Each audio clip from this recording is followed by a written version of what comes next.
lá co o ngày nay ngày birthday phong chẳng sẽ không thà đôi châu lưng chia lá co tụi mình đó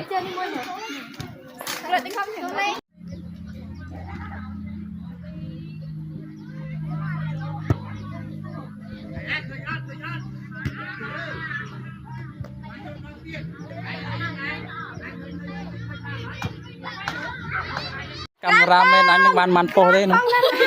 ấy na cameraman tên nào mà ơi ấy na ô ngồi quay cameraman anh ấy thọt ở bên bàn mà phô ấy chọc cả một cuộc tòng tìm môi xôn xuma anh tục kê bàn xôn xuma su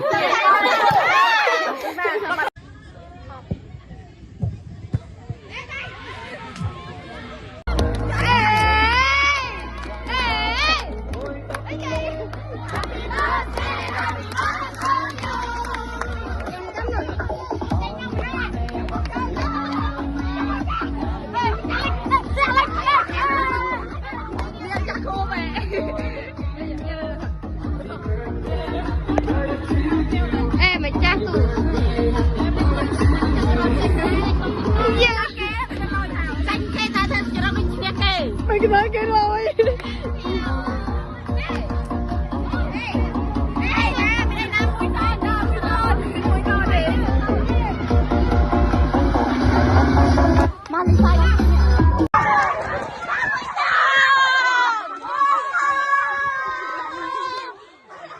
bài mùi xôn bài đi lướt piên nha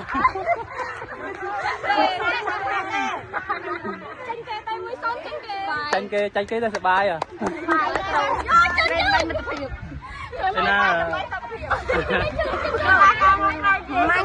cho tao đâm tao ban mong tí không xí chơi tao đâm tao ban mà tí không tại trường cái buồn đâu